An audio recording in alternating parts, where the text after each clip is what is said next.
Not gonna lie, boys. I might have goofed too close to the sun. Oh no. Welcome everyone to episode number, Ross? 4, 5. Nope, that was last week. 5. Okay, yeah. Yeah, hold that. This week's guest is a very special guest. The Golden Star himself. Anthony has returned to RNS Radio. Please give you a round of applause, please. Thank you. Thank you very much, boys. Thank you very much. It's a pleasure to be back. Always having a pleasure having you here. How have you been since you last came on the show? Life's been going. Been on holiday. Been working away. It's been good. Where did you go on holiday? I was in Berlin, actually, a few weeks ago. Very, very nice. Very good city to go to. Really? Yeah. Never been. Very, very much enjoyed it. Can you tell us any more specifics about Berlin? What was it like in the whole? Like, what did you do on your time there? So, we did a bit of everything. A bit of sightseeing. Yeah. Ignore that, folks. Just a bit of a minor injury, and not the one caused by the promotion video. Please check out our TikTok. It's RNS Radio. Also Instagram as well. Anyway, Anthony, back to you. Plug. So yeah, a bit of everything. Did a bit of sightseeing. We caught a gig when we were over there. Who'd you see? It was an artist called Dylan. It was my girlfriend is a big fan. She bought tickets. I didn't really have much of a choice, but you know, Nice. very, very good artist. And German gigs hit different. I'll tell you that much. Really? Yeah. I thought a Glasgow crowd was loud, and then I heard Berlin. And it was meant to. Oh, it was crazy. Yeah, Berlin has all those like strange hidden away like nightclubs and stuff where it's like empty warehouses. Oh yeah, they've And got it's just- tons of rave places. Yeah. And tons of clubs that you can't really discuss on air. That's for sure. Oh, really? Yeah. Damn, okay. And I'll have to go then sometime. yeah, plenty of sightseeing. Got some really, really good food. And then we caught some ice hockey when we were over there on the Friday night as well. Second time I've caught an Iceburn Berlin game. Very, very good. Standing section in with all the ultras. Cannot beat it. Nice. That's a nice holiday. That sounds like a really good holiday, to be So fair. when was the last time you've been on holiday? It was a while ago. What was it? Can you remember? I'm pretty sure it was England. I'm pretty sure we were down in England. That's not a holiday. Abroad. Abroad, it was, last time I was fully abroad was Canada then. Is that a holiday? Oh, Canada's definitely a holiday. Whereabouts in Canada? Toronto, because I've got family over there. So yeah, I went to see them. No, he's cool, Harrison. Yeah. I have family and I wish I was you. that's what I went on holiday was Fuerteventura. And when was in that? Spain. Oh, it was so nice. I was 11. Yeah. It was good. We went for like a week and I was ill for half of it, so. Lovely. The second half as well. So it wasn't like it was a bad start and then it came back at the end. Oh, It it was just, a good I start and enjoyed awful my ending. first 2-3 days and then You after that went- I was just... You basically went full send and then Yeah. just fell off the cliff. Well, I was 11. I was in the pool too much and I caught some sort of Spanish illness. So... Chlorine poisoning. To be fair, when you're younger, like on a caravan holiday, it's always the pool that you want to go to. I mean, I remember When you're caravan younger, holidays. you want to go to the pool. When you're Aye. older, you want to go on the pool. aye, Everything revolves around the pool on holiday. That's all I'm saying. yeah, for sure. Have any other fun adventures since you've last been on? Not so much fun adventures. Couple of nights out, obviously. Of course. Glasgow, famous for its nightlife. Absolutely. I spend all of my nightlife in Catty. That really needs to change. Love Catty, but I can't keep going every time I'm going out. Although they are doing an event soon. It's the Willy Wonka I've seen that on experience. Instagram, yeah, the Willy Wonka experience. That sounds... Please tell me. because of the thing. Yeah, because the thing in the warehouse, how they advertised it to be amazing, and it was just an empty I'm warehouse like 5 with like steps behind. one That's rainbow. such a good clips from that. It's so amazing. Oh no, it is the unknown. And it's just coming from behind the mirror. I think the best things to come out of that was the unknown and obviously the Oompa Loompas. Oh, the meth Oompa. Yeah, the meth and full When Breaking Bad meets Willy Wonka, it's the only way to describe that. Oh, that looked awesome, to be honest. I would have went. Been the highlight of Twitter for the last week or so. I told it was honestly. like £30 per person. But Oh yeah, that's it was like, ridiculous pricing. that's insane. For what I seen the pictures wise, that was insanity. Although if they reopened it, I would definitely go just to experience it now. Oh, Yeah, for sure. But it has to have the same cast. I don't want any sort of regular bowling pal. I want my meth one back. You want the original back? Damn right. The OG.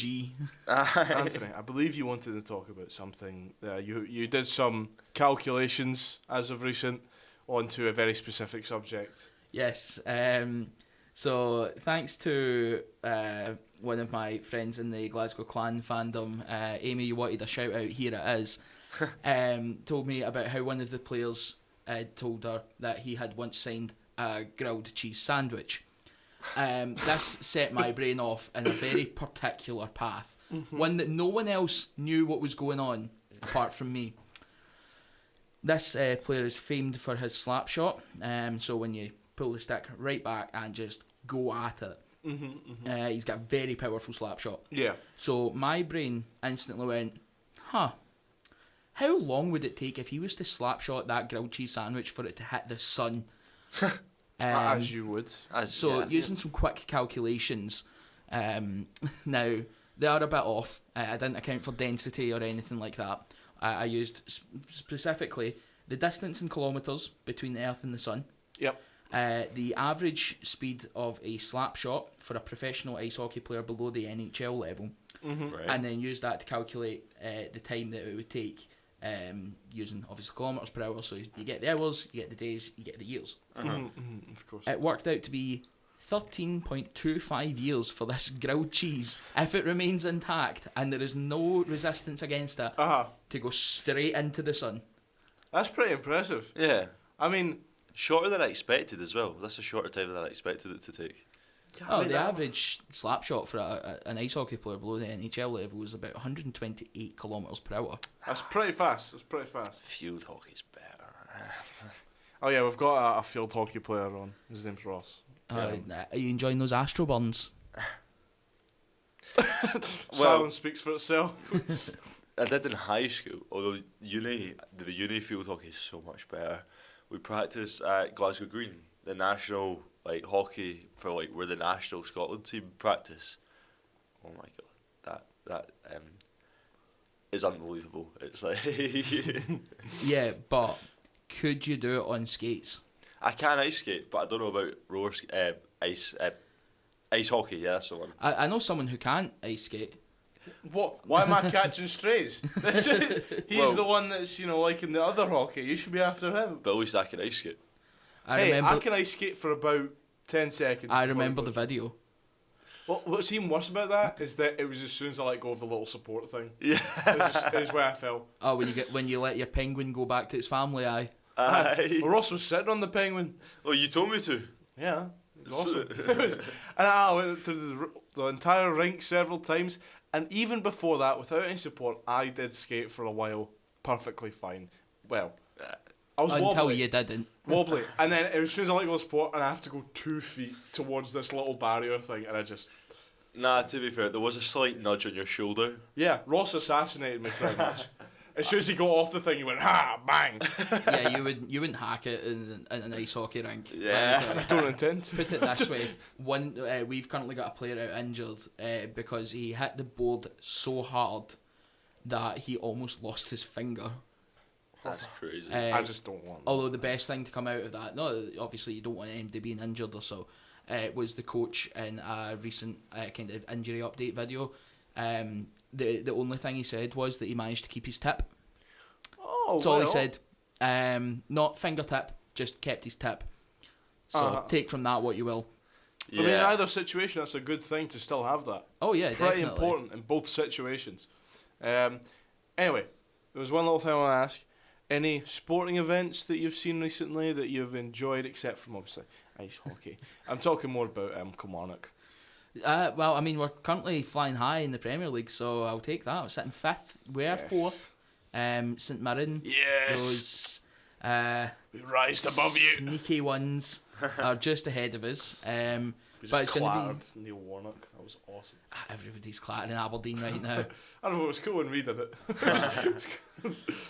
But it's going to be a good run in to the end of the season. Both teams Yeah. have got hard games coming up, and then obviously when the split happens, it's make or break. Well, I'm pretty sure St Mirren's next game is against Kilmarnock. I believe it is, yes. I don't know if it's home and away though. I think it's in Paisley, yeah. Ooh. It's our stadium. If we lose that, I think we're gonna get Ropes. We're not having any chance of taking over Kilmarnock, because then after that we have to play Motherwell, who just beat Rangers. Then we have to play Celtic. That's just Celtic aren't doing great, but I mean, like, come on, they're Celtic. And you're St Mirren. True. I think it's at Parkhead. I can't remember. Oh. And then there's one more team, but it's a bad run up. Yeah, but that's the thing. These days, having those games against the Old Firm, you saw it this weekend. I mean, what was it? Motherwell beat Rangers for the first time since... 2-1, yeah, and then Hearts beat Celtic 2-0. Yeah. Very unlucky not to be 3-0. Shanklin's goal, I still stand on it, should have stood. Yep. But obviously they drew the lines. Red card was a tad light, but apart from that, Yeah. it was Hearts were the better team, I think. But there's a very, very good chance that both teams will, in fact, make Europe this year. Yeah. Because obviously it comes down to what happens in the Cup. We've got the Cup coming up this weekend. Kilmarnock again facing Aberdeen. So we're away up to Pittodrie, hopefully to make Neil Warnock cry again. Except this time he can't use the pitch as an excuse. So if any of the teams that finish in the top three, because let's be honest, nobody's catching Hearts now. Yeah. And if any of the teams in the top three win the Cup, then fifth place gets Europe. And Yep. So that'd be guaranteed. yeah, who would have thought at the start of the season when you've got Hibs, you've got Aberdeen in the league, you've got St Johnstone who can always pull off a shock every now and then. Yeah. We don't count Livingston. Or Who would have who thought does? that the teams that are battling for that last European spot are Kilmarnock, St Mirren and Dundee? Who would have thought that? Oh, I really hope St Mirren get top four. Well, of course you do. No, it's just I don't know, man. I've It'd be experienced so nice. I've experienced a European night at Rugby Park once. I mean, we don't talk about it because it was against Connah's Quay, and we don't talk about that ever. But I can only imagine the atmosphere that we had that night, hearing the Europa League music playing in Rugby Park. I can only imagine how that would feel at the Smizer. Oh, it'd be so nice. I've never grown up with good things because I only started supporting St Mirren really when I was like 8, 9, 10. And that was when we were at the bottom of the Premiership and then we dipped into the Championship. Or was that the year of all the McGinns? I think so, yeah. Paul, just Stephen, every John. McGinn just in Scotland just descended on Paisley. And it was nice. It was nice for a while, and then they all abandoned us. And then Jack Ross lifted us out of the Championship. Then he betrayed us. And then Jim Goodwin had a nice run. Then he betrayed us. But Yeah, Stephen Robinson doesn't look like he's going anywhere though. I know he is. I love him as a manager so much. He's my favourite. I think he'd be daft to. I know there's a lot of people kind of linking him with the Aberdeen job in the summer.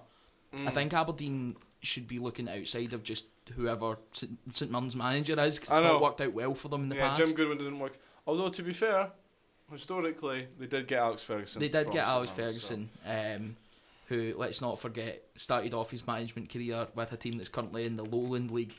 Shout out to East Stirlingshire. My second favourite Scottish team. Ain't nothing wrong with the Lowland League. I'm just saying, there's a book out there called Pointless, and it's somebody, it was the author actually spent a year with the East Stirling team in the 2005-2006 season, I think it was. Yeah. Back in those days, East Stirling were only paying their players £10 a week, so it was hard to retain them. What a wage. They were about to lose their stadium. I think that was actually the last year that they were playing at Furze Park. Not Fir Park, don't get it confused, it was Furze Park. Right.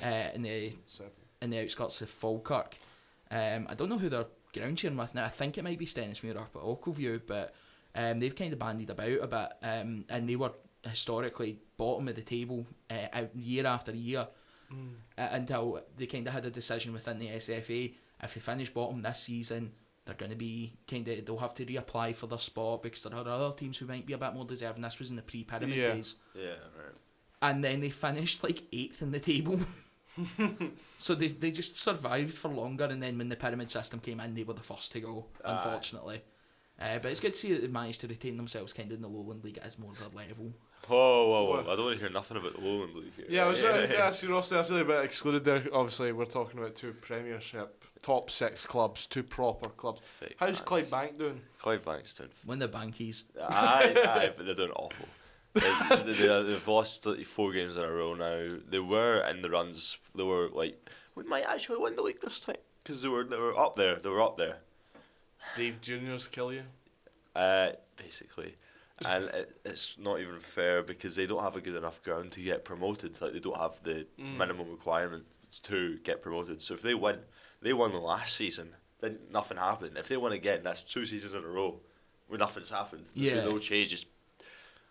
It's manure. That's what it is. Yeah. We're getting creative here, boys. We're getting creative. So the Clydebank situation is it's a dire one. It's a dire situation. So what I'm hearing is that you still can't beat an Ayrshire team. It must sting. God's country will always come back to haunt you. All right. Well, I think we'll go away from Ross's trauma with Clydebank. It's not trauma. I don't trauma dump. It's just. Oh. Wow! I did it once, and we didn't even release a recording of it because it was that bad. It did get pretty bad though. I think my mother was mentioned about 20 times during the show. It was hilarious. I need to get this recording off you boys. I'll send you. We'll maybe post it just as a little special if we're off 1 week. Keep that for the summer. keep the summer vibes going whilst you're in some sort of ditch. How sweet. The numbers off you, I'm not. Right, that's lovely. I think it might be time for a song. Yeah. Any happier topics you'd wish to discuss? You want happy topics? Yeah. How about your childhood? Oh, we had that discussion as well, didn't we? Yes, we did. It was about all my childhood memories are corrupted now because all my happy ones were with my mother, but now I hate her, so it's now just like really sad looking back. It's quite sad. Yeah. But that's not what we're here for. See, that's a more appropriate reaction, not what he gave. He just went, who cares? Come on. I mean, there is always going to be 2 types of reaction there. Exactly. It's your fault for not knowing the type of person I am, alright? Who'd have thought, boys? You've been doing this show for the best part of, 8 months now? Aye. You would have True, thought. yeah. I knew this guy in high school since S2. Thought he would have known by now. Actually, aye, true. No, I was just hoping for like one moment of kindness. Just the show was like 2 hours long. I was just hoping maybe you'd see One thing that you'll learn to realise is, in especially uni friendships, people are not nice when it comes to that. They will rip you for it. And you will rip them back. That's just how it goes. You know, I haven't actually made any friends in uni. We've actually Like by talked about myself. that as well. The only reason you're here is because I'm forced you to join a society as well. But you're enjoying it, right? Damn right, I'm enjoying it. I Yes, love it here. I love it here, and I want to do so much for Radio Cali. I want to just, yeah, I'm happy with it. Really, really taking my torch and just running with it at this point. Yeah. Oh, that's one thing we talk about. Our applications. Yeah. Me and Ross, we're stepping up our game. Obviously, we are the presenters of RNS. We're the main Be event of careful Radio what you Cali. say here, boys. Don't want to release too much information. True. We are applying for positions. Fun. Yeah. We'll leave it at that, do you reckon? Yeah. We're applying for a position. We don't need to go into any specifics, I mean, committee's going to be decided soon. but. Never a bad idea to get involved with, especially if you're as passionate as you boys are. Evidently. Yeah. And I want to, I like it. I like this. As former head of music for this place, best year of my life was doing that job. Yeah. I'm going to say one thing that I really like about Radio Cali is just its location. Oh yeah. It's such a good little spot right next to the bar. Oh yeah, you finish your show and you just go and get a pint. Radio Cali promotes responsible drinking. True, it does support that. If I was going for a pint, I'd go to Walkabout. I prefer Walkabout to that any day of the week. See. But Ross, 15 footsteps and you're there. Cheaper pint, more selection.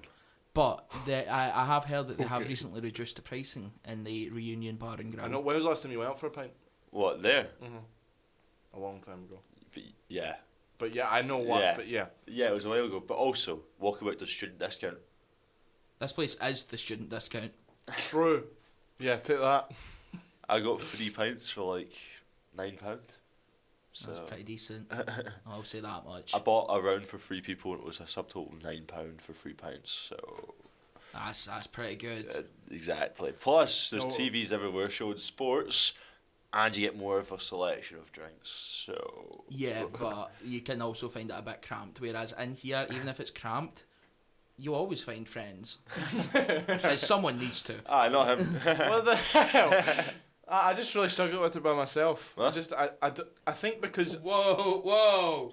Here we go again. Let me just say one thing, and this isn't trauma. Right? Yeah. This is actually, I think, a good explanation why, and it's him. What do you mean? Because For reference, when he said it's him, he pointed at me. Well, yeah. Yeah, I'm an innocent bystander here. It's him. Because I was able to make friends. I met him. He started making the friends for me, and I just stopped doing it. He just made me. You've made me so just comfortable. just you do all the work. And I'm just sitting there like, okay, and now I don't know how to do it. What a budding relationship we have coming here. I know. what the- Because Oh, Ross man. is a natural at meeting people and all that. I'm just incapable. It's not hard to talk to I just people. give off them vibes of I just wouldn't talk to him. I just wouldn't want to start a conversation. I mean, I give off those vibes as well, but I mean, I've managed it. You can manage it. I'm getting there. Anyway, enough of the sad stuff. Happy stuff. What happy stuff? Ross, you had a test today. Happy stuff, and you think about tests. That's no right. wonder you're okay. not. Okay. It went. Yeah. But you made use of Callie's 24/7 hour lap. Yeah, it did. 24/7 hour. Just Yeah. want to point that out. Yeah. Oh my god, give me a break. Give me- This guy asked if it ran on weekends. 24/7. Shut Just- up, man. You're just catching strays at this point. Throw it up once and I just get straight. But yes, I did make use of the lab. I was in the lab all night, studying all night. Got through 10 modules in one night, which I think is pretty class. That's That pretty is- impressive, yeah. And then I done the test this morning, then came and had a wee sleep in here. We sleep, you slept 6 hours. Oh, we've all done it. Aye. Well, you've had a nap, but you've I've not. had a 2-hour nap. But you've not went to the extremes. Oh, honestly, the amount of times back in the day that I would just sleep in here all night. It wasn't even just for any particular reason. I was that tired that I couldn't be bothered going home, so I just fell asleep on the couch. It was great. Yeah, it makes It's a sense. very comfortable couch. It is. I was saying that last night. It's like I can't wait to go to that couch. See, It's so that nice. sounds so nice. It is. They should just keep it 24 because I love that. Yeah, but then there's security precautions as well. Well, no, but who Like cares? people would come in here for that because they used to do that. Well, I mean, it would just be us two. Ross. So. Point So- proven. We can share the couch. Yeah, exactly. Point proven. Are you just going head to toe or? No, No. I would be the base. He would be on top. Yeah. You're not a pizza. Well, no, I'd say I'm taller than you, but so Heavier. good point. Heavier. And that's more natural for me. Boys, I'll worry about you. Something to offer. Yeah. I had 2 meals deals today. That was cool. Alright. So, another thing we were actually talking about was, what was it, a TV? That'd Yes. be a little one, and we'd buy one off Facebook Marketplace for dead cheap. And we'd be thinking about getting a Switch or an Amazon Fire Stick. Bringing Because it in here. I have a Switch. Yeah. So just have a little TV in here. Play Mario Kart while in there or something like that. I mean, you need to get it pat tested is the only thing, but I mean, bring it up with the committee and see what they think. It's What if not a we bad are the idea. committee? You still need to bring it up with the rest of the committee. Okay. But I mean, as long as you get everything I love pat having tested. friends in power. I love being the power. I don't know if that's a good idea, boys. I'm This not is gonna lie. not helping our application process. Nobody's listening anyway, it's fine. No, trust me. I put it out on my Twitter at AnthonyR945 if you're on Twitter. Plug. I put it out earlier, and I think we've got a few listeners off that. If you are listening through my Twitter, please let me know. You may get a shout out, but then Yeah. we may also get more trauma dumping. I don't know what's going to happen at this point. Yeah. It's just how, yeah, man. Well, the trauma dumping ain't coming from me, so. Man's got no trauma. Man be living. Damn right. He's living that good life. I would love like just a little TV in here. Yeah, it'd be Well, so good. I don't want to point in the wall. We're gonna put it in the wall. Oh, no, I mean, that like, wall the is not TV stable enough to support it. Yeah, but just like a little TV just somewhere. Yeah. And then it could just be like while we're chilling, like because we have 7 hours from when our last lecture ends, or yours is like what 9 hours or something. Because I'm Until the show starts. So it's literally like nothing. Yeah, I mean, what we used to do was there used to be a group of us and we played Jackbox games. Jackbox is class. Somebody would just bring the laptop and we'd all sit in here if there was no shows on, and kind of have the laptop on the desk that's in front of us, in front of my very dangly mic. And we would just all sit and we'd play Jackbox. Led to some really, really good memories in here. Really helped foster a community almost. Yeah, that'd be so nice. I really want to meet more people who do the ratios. I think we will meet more as we obviously go on. That annoys me the most. About What? You. I want to meet more people. Oh, just let Ross do it for me. It's like I want to meet them once you've tested them. See, Once Ross has vetoed the it's situation. like he's pressurising me to socialise I'm for not him. pressurising you. I'm not pressurising you. You do it so naturally. Boys, are you okay? Yeah, we're good, man. I'm fine. I can socialise. well, I can't. That's a weird thing, because like Graham, who obviously you know is my brother, he can walk into a room of strangers and talk to everyone for like hours. He is so good at that, and I just never picked up that trait. That's very much a family dynamic though. I'm very much the same. I could walk into a room. I mean, the first time you guys walked into Radio Callan, I was just chilling. As if we'd known each other for years. Yeah, exactly. Whereas my brother, he's very much the same as you. He finds it quite difficult to just get out there and get out his comfort zone. Yeah. But it's something that just comes with experience. I do think that is a family thing though, because I'd say the same. I've got 2 other siblings, but I think I'm the most social out of them all. Oh yeah, easily. By far. Yeah. Like, I can attest to that. you can attest that. You know one of them anyway, so you know both, but Yeah, I know, obviously. Yeah. But, I mean, it might be like a childhood. This is more trauma. This is. Here we it's go. not so much a childhood thing. It's just genetics. No, it was sort of like in any situation, if there's like distant families came around to see us or something, he would just do all the talking. Yeah. Like they would, if they had a question about anything, he'd just be like, "Oh yeah, we've been up to this or whatever," and I'd just be sitting there like, "You want tea or something?" And sort of go to the kitchen, so I don't have to talk to any of you. No, I'm sorry, but it's much better to have the kitchen to yourself than it is having anybody else in there with you. Absolutely. That was the thing. Me and Luke, when we started living together, we made meals together, all cute like a couple, and it took about maybe like 2 or 3 weeks before we're like, "Go. Don't want you in here, just go. Yeah, it starts off all well and good, and then they cut a cucumber wrong or something, and that's it. You just can't I do want it diced anymore. onions, man. Get out of the kitchen. But yeah, it was mainly Luke kicked me out because he's an actual like chef. He did culinary. He knows. I'm so fine with that. I just get to sit in the room and he makes me dinner. It's kind of sick. Must be nice. Yeah, I would love that. All right, Anthony. Yes. What is your, since we saw you before New Year's, correct? Yes. Did you have any sort of New Year's resolution type thing? Oh, I never really thought about it as such for this year. To be honest, it's one of those things. I've tried doing New Year's resolutions in the past, and they've just completely bombed. So Just bomb for everyone. Just go for a let's improve myself this year. Is there any like goals that you may have in your head that you want to try and achieve? Promotion at work would be nice. Kind of pushing for that. Yeah. And just to be there for my friends and family as much as possible. What a lovely man. Yeah. Ross, you seem unsure there. How did your Christmas go? I know we're going back a little bit, but obviously we didn't. Christmas was really good. Had 2 weeks off. Spent a nice Christmas day with my family. Go on, trauma dump. Go on, do We're it. about to get some tears on air here, folks. Well, folks, my Christmas was I spent the entire day at work. I did a 12-hour shift in Christmas. I spent 15 minutes with my family when I went on break. I walked over to my aunt's house, had a bit of gammon, then went back to work. I bet you got paid though. A time and a half, that was it. Yeah, so I mean, it's kind of worth it though. Not minimum wage. You got to spend 8 hours of it with me. 6 hours of it with me. Yeah, don't try and increase your hours. Sorry, 6 hours of it with me. Yeah, I probably would have preferred to, not be working then if I had to spend time with him.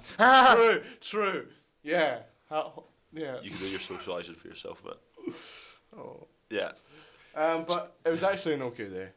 I know it sounds depressing. It was depressing, but How was your New Year's, boys? I work again. what did I do on my New Year's? I didn't work New Year's. Oh, that's because you work Boxing Day. No, I didn't. What? No, but remember, because... Oh, you did the all-day Christmas shift to then have Boxing Oh, no, I Day. did work New Year's. It was I got sent home at like 10, because it was that dead. Oh, I remember that, and I was raging. Yeah. So you boys were working during it. I made the most unholy concoction that worked. You What was boys aware of what a White Russian is? Yes, I'm making No. it work. I'm not aware. Milk, Kahlua, vodka. Pretty basic cocktail. It's a nice drink, yeah. Really, really nice drink. Tastes a bit like chocolate milk, to be honest. To me. It's really, really nice. I decided, using the ingredients that we had, which was bubblegum vodka and salted caramel liqueur and milk. I mixed that all together to make a new sort of Russian. Did it work though? Oh, it was fantastic. Oh, bubblegum, salted caramel, milk, really? Really, really nice. Interesting. At first I was sceptical. Very sceptical. I'm very sceptical right now. But let me tell you, Let me tell you something. game changer. Really? That big? Oh yeah. Holy. Maybe it's just because I'm simple-minded, but that sounds so complex to me. That would be such a great segue into a Simple Minds song.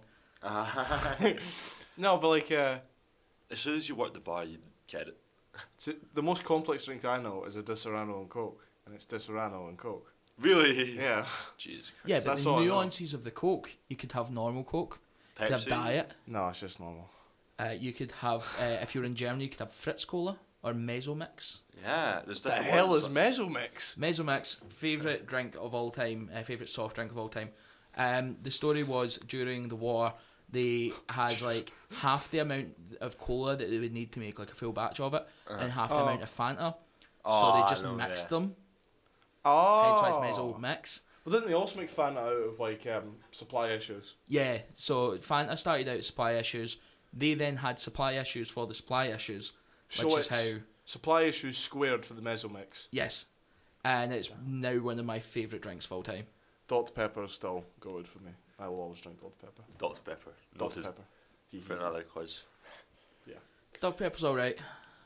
It is pretty good. I like Dr Pepper. Makes me happy. Right now I'm going through a huge phase of pineapple and lemonade. I do love pineapple juice. Pineapple juice Just and go and lemonade. buy cans of Buzz Pineapple Aid at that point. No, it's different. It's just different. It's nice. Oh, is this like people who are like, a pint of Strongbow with blackcurrant cordial and it's so much better than the dark fruits? No, that's weird. That is weird. It does slap differently though, I will say. Oh, right, okay. Not saying it's better, it hits different. Right, okay. Do you know what's a weird combination I actually quite like? Guinness and Blue Wicked. I've heard that before. It's a good combination. It's weird, but it's really nice. It's like a Blue Bolt or something it's called. Or something Yeah, like something like that, yeah. that. Yeah, it looks really odd because obviously it's black and then blue, but I like the stuff. It's nice. It's a bit like you after the bin hit you. Bit black and blue. RNS Radio at TikTok, folks. We have 2 of them now. Both of my salts. And then one other, which was me. Well, no, that was another salt as well, because you touched me. Whoa! Oh, of the... Oh. No, of the general kind, not of any offshoot of a salt. Okay. You're just You've already messed it up. Well done. there's a bit of a hole starting here. Yeah. Do we want to go deeper into it? Oh, it's not a great line. No, it's not. It's like the third time today I've said something that I'm like, really, maybe not. Maybe not. We'll stray away from that line. Let me try to think of anything that's going to take us away from that. Games. Do you play video games? And if so, what? Pokemon, obviously. Solid shout. I've never played Pokemon in life. What? What's wrong with you? I feel kind of targeted. You are. I feel kind of... Now, as somebody who grew up with Pokemon, I grew up with I Pokemon was- like black and white and stuff. I Like was so that. you never- started off with Black and White. Yeah. My first game that I completed, like all the way through, was Pokemon Sapphire, Right. Okay. Gen 3. Yeah. And what sticks in my head is that is the very first game that I managed to get a Pokemon all the way up to level 100. And it was a Golbat of all Pokemon. The first Pokemon that I solid got, though. Zekrom was the first Pokemon I got to level 100. Zekrom's Classic Pokemon. What do you think about the recent announcement for the new game coming out next year? I'm excited. I just want to play. Legends ZA is going to be so good. If it's really, anything like Legends Arceus, I'm so excited for it. It's going to be so good. How about you? Huh? What's your favourite Pokemon? See, that's how I feel every time you're talking about something I have no clue Oh, about. just when me and Josh were deep in that religion Yeah. debate. Just See, like 2 weeks ago, him and one of our other guests was just sat talking about some religious stuff that I had no idea about. If I saw like half an hour, I'm sat just silent, just letting them talk. what's happening? 20 minutes. A whole 10-minute difference. Sorry. But yeah, I mean, I just was never that big into Nintendo, really. And then you've I had a Wii, but again, that's mainly family party game type Did you stuff. please at least make it to the toilet? I had a DS, but all I did was take pictures on that. So yeah, that was. Oh, and I played Mario Party on that too with my brother. Oh, Mario Party's a solid shout always. It's so good. But yeah, I was actually always scared to play single player games when I was younger. Yeah, you can't make friends. But you couldn't play single player games. You need friends to play the games. Well, I always had like one friend available, so it was nice. He's just always got one on standby. Was always there. Yeah, I think I just had a bad experience with Minecraft or something. Like I was like 7 and I was in a cave. And I just heard, and I just left the game. I was so terrified. And I never played another single player game since. To be fair, that's like That's horrifying as a child. yeah. If you're like Especially with 7, those cave noises too. yeah. just- Even these days, where it's like if I'm sitting playing Minecraft and I end up down a shaft where there's just too many mobs, I'm like, nah, I'm peacing out of this. Patch that. I get scared too easy. Do you? Me and you used to play some horror games sometimes. Left 4 Dead. No, I mean like the actual horror one. Like, you never really get- Phasmophobia. Phasmophobia, and there was another one. It was like fear therapy or something. Yeah. There was the was it Devour. Yeah. Devour. We used to play it. Oh, I would just. I actually miss playing those games, you know. You know what you I- do need to play a if you little bit. haven't already? Well, Lethal Company. I've played Lethal Company. it's we so did fun. play it a little bit. We did play a little bit. Yeah, That I was liked good. it. I enjoyed it so much. It's so fun. I keep hours and hours watching it on YouTube, Ah. especially the mods. The Yippee for the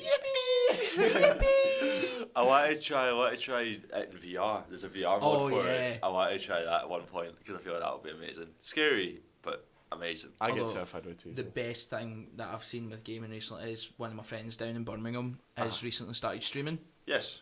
Their first stream was Five Nights at Freddy's Security Breach. Absolutely. Solid game. Yeah. Solid game. Absolutely love it. Uh-huh. This stream was about 2 hours long, Yes. and at no point did they make it past like getting the pass to get actually into the actual Pizzaplex, or Megaplex, I think it was in that one. Aye. Because they just kept like Chica just kept finding them. No matter what they did, Chica was just there. Oh, that's lovely. So now it's just Fall Guys streams. Makes sense, doesn't it? Do you want to shout out their thing on this? I'll see if I can find their Twitch and I can get a wee shout out going for them. I mean, me and Ross, we had a channel. We had a YouTube channel. We were YouTubers. We weren't streamers. I think we did one Dead by Daylight stream. I was a streamer. Those were different times. Those were different times. Yeah. I mean, Yeah. I've dabbled with streaming before. It wasn't really streaming as such. It was Sounds more, fun. It was more YouTube videos I did. Yeah, I much prefer YouTube. Again, anything you don't want Um, in there, you just Cut it out. slap it out. Well, it was back in the day. It was again Minecraft. Me and a few of my friends started up like a proper Minecraft thing. Yeah. Had a world set up with like mod packs and everything. It was great. And then I decided to branch off myself for a little bit to do Roller Coaster Tycoon. Right, Oh, that's okay, yeah. I love and Roller Coaster Tycoon. my whole plan was how many people are going to be maimed by this park, because that's the only reason anyone ever played Roller Coaster Tycoon, wasn't it? Let's be honest. No one wanted to make a successful park. Nah. I mean, I tried for like the first like couple hours, but then after that, It was boring trying to be like goody two shoes. It's like playing GTA. You never obey the rules of the road unless you're really, really bored. Yeah. Like, 'cause in my mind, a park needs to have about like a big park is about 8 or 9 big solid coasters. Yeah. And just after I spent like 2 hours in the first one, all the decorations and stuff, I'm like, Jesus, oh my god, that took so long just to build this one thing. I'm just gonna make this thing that goes up 500 feet, drops down, then shoots them off into a lake or something. It's just one of the that would probably get picked up there. One of the best streamers I've seen for Roller Coaster Tycoon. It's an Irish guy called RT Game. I know him. You know RT? I know RT Game. Yeah. So you probably know what I'm about to say. The Blenders. Is that the one where it? I'm trying to think. It goes up and just keeps spiraling as many times as possible. Oh. One of the funniest things I've ever seen. I love it so much. Are you excited for any games to come out? Pokemon, yeah. Well, yeah, except Pokemon, from the one already mentioned. I'll be honest, I've not really seen much of what's coming out soon. Kind of been out of the gaming sphere for a little bit, just with other things going on, so I don't really know what there is coming out soon. But definitely Pokemon's the one that's caught my eye, coming out next year. Yeah. But obviously I'll keep an eye out, see what there is, and there's always good games coming out. How about yourself, Ross? Is there anything that's piqued your interest as of recent? Any Steam? As of recent, Helldivers. I want to try it. I've heard so much about it, but I've never played it. Yeah. I've heard so many mixed reviews. So that's what makes me want to try it more. The fact that there's people that love it or people that hate it. It seems very because Ewan, one of your pals, acquaintances from acquaintances, from my group project. He was like, "Oh, it's so good! It's so much fun." Just played it with my mate. It was so amazing. Yeah. And I hear some other people are like, "Oh, it was so." Yeah, that's what I say. It's so mixed reviews. That's why I want to try it for myself. You know. That's I'm excited for. This is the first time I've ever been excited for more than like a single game coming out in 3 years. It's like I've got 2 games coming out this year that I really, really hope are good. And it's Prison Architect 2.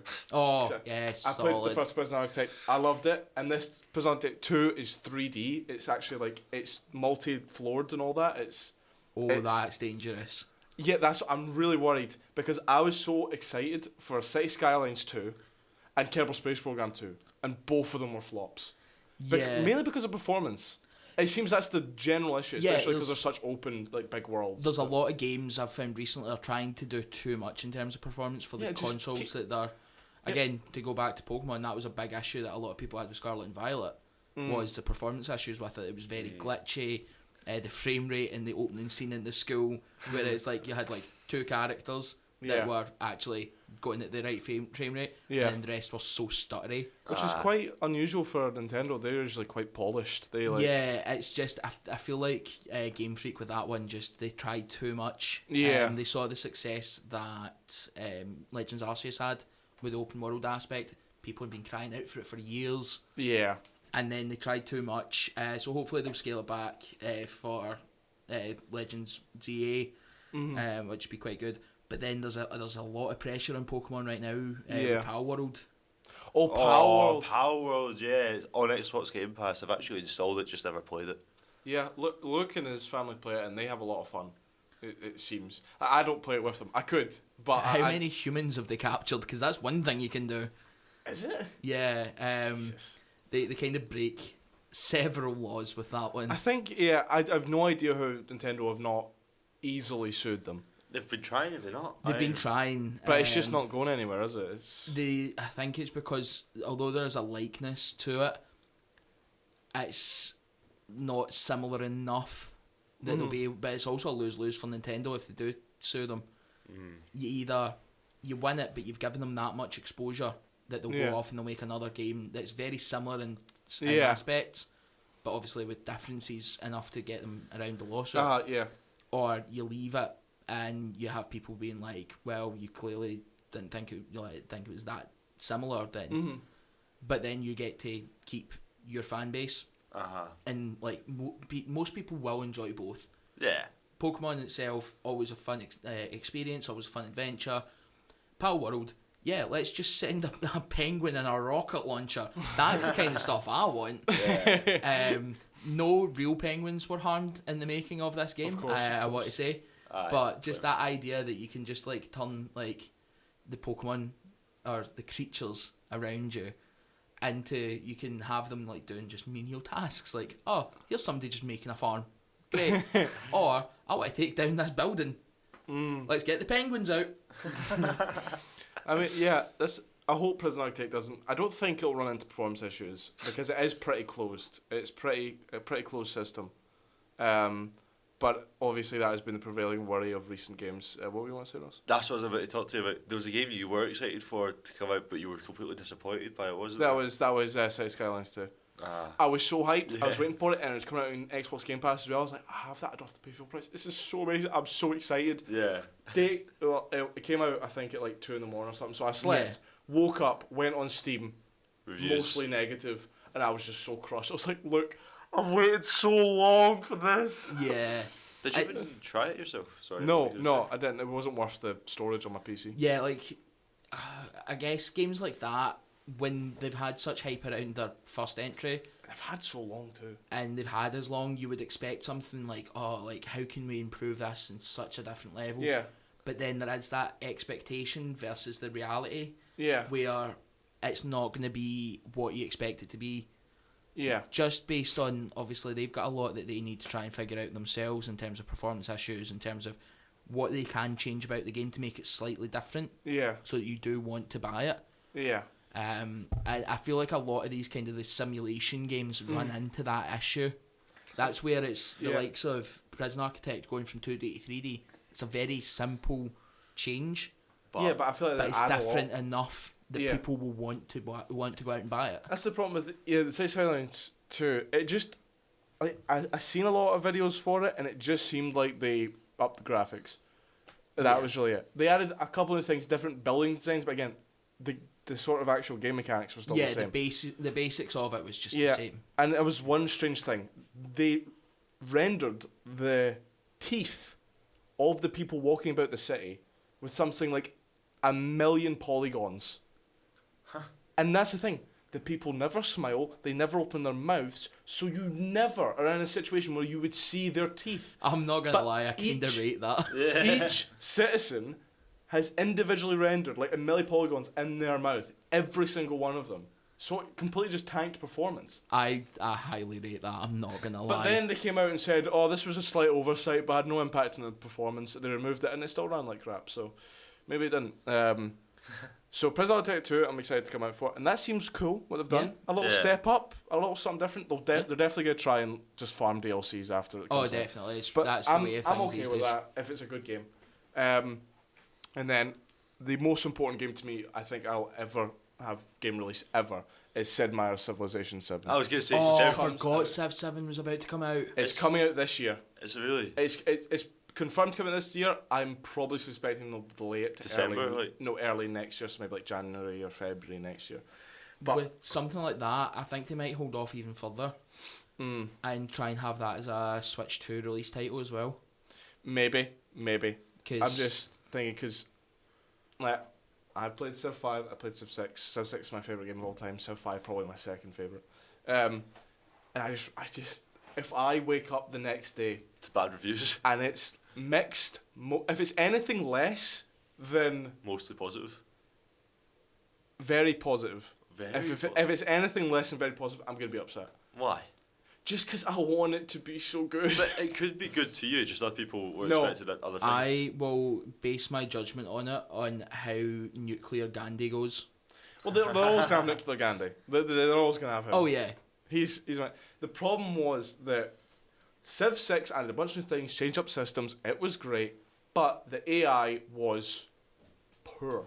They had so much time, so many advancements in AI, and they made it worse because they added too many factors. So the Yeah. AI just never decided anything. It it's a stayed bit with like me.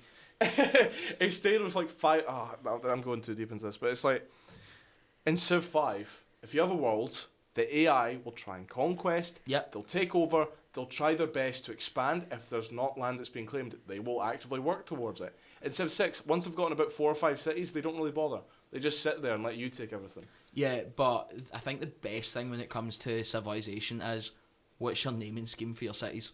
Do you go with the traditional for the civilization that you've chosen? I usually go for traditional. I'll usually change one. I always have a city that's only used for strategic resources, so it's like deep in the Arctic for some like oil or something, Yeah. and I just like call it like wasteland or just trash, just that's my little dump. I kind of rate that. The last time I played Civilization, I can't even remember what my naming scheme was, but it was so out there. It was slightly ridiculous.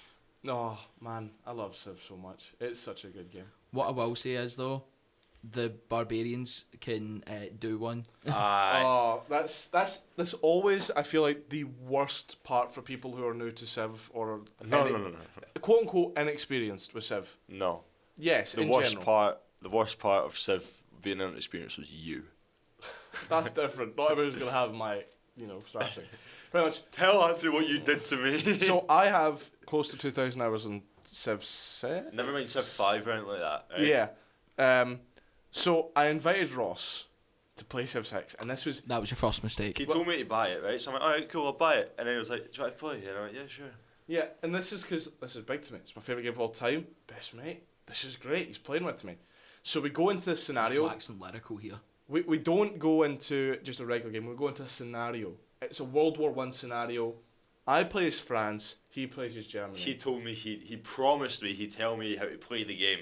He promised he'd tell me everything about this and game. pretty much Ross loaded into the game. I was like, right, let's do this. And then I just destroyed him for 4 hours. You went through the Maginot the wrong way. Because I'm good at games, right? It sounds sneaky, but every game I play at him, I'm better than him, except Civ. So Yeah. it pissed me off so much when he promised me. Yeah, sorry about that. Don't say that naughty word, Ross. What? That's fine. No. No. He said. Who said what? We'll deal with this later. No, it's Naughty.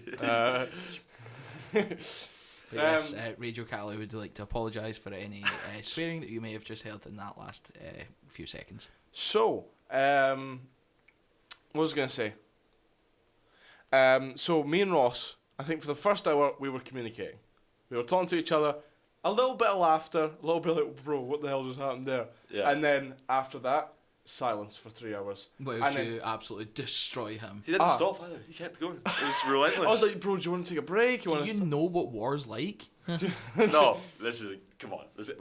I hate it. But it was like, I think it was nearing the end of the game, and I go, Ross, what's up? You're quite quiet. And he just goes, what did you think? What did you think, man? Jesus! Oh, It was a different type of anger that day. there was different words used as well. Oh, you would hate playing Civilization with me. Oh, I take it so seriously. Oh no, so do I now. Now Yeah, I know me what too. I'm doing. I take it semi-serious. I can chill sometimes. At the time, I like just spamming because religion. I'm too competitive. I'm really a competitive person. Sure, can testify. True. So when I'm getting beat at something, I can't do nothing about it. It is one of those games though that it's the only way you're going to learn is by playing it. Yeah. Oh no, I didn't Nobody have can any teach issue. you it. Yeah.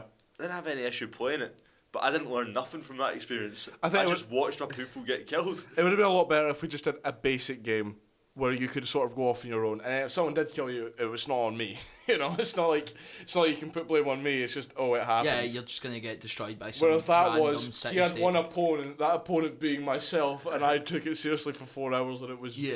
I'm not gonna lie, I enjoyed it Oh, because I've dealt with years of this man destroying me in any game. First person shooters, FIFA, games where I have played easily more hours than him in, and he'll pick it up and instantly destroy me. And for those 4 hours, I was living it up. game is game. Game is game. We should play some sometime because I really yeah. I really love Civ so much. It is such a good game. And now that I've got a laptop again, I can actually play games like Yeah. this. Absolutely. And I've managed to get Luke's dad to play with me and Luke. Oh yeah? Yeah. So one day I think we'll have a game of me, Luke, his dad, and you, Ross. Really? Yeah, I think we Oh, could big do it. world. I think no, because his dad likes you. Oh yeah, he finds me funny. Yeah. The YouTube videos testified to that. Yeah. Oh, he's such a guy. I love Luke's dad. Shout out to Luke's dad, man. Shout out to the dad. Damn right. Shout out to your dad too, come on. Shout out to Yeah. my dad too, come on. Shout out to Anthony. Best dad in the world. I am not with child yet. I'm not with child yet. So yeah, sorry, I just want to go on a tangent there about Civ 7. But if it can just make the AI a bit smarter, because that was another problem with Civ 6. It was sort of the AI was better, but it didn't feel like it was being smarter. It just had stat boosts. Yeah. It just felt like, okay, it's turn like 5. How has he got half his tiles improved already and a settler and like 3 warriors? Like, come on. It doesn't feel like he's just playing the game smarter. It feels like the game's just giving him free stuff. But Yeah. what is your strategy? For me, it's just pump out as many settlers as I can. I usually... I do that near the start, but then it's builders.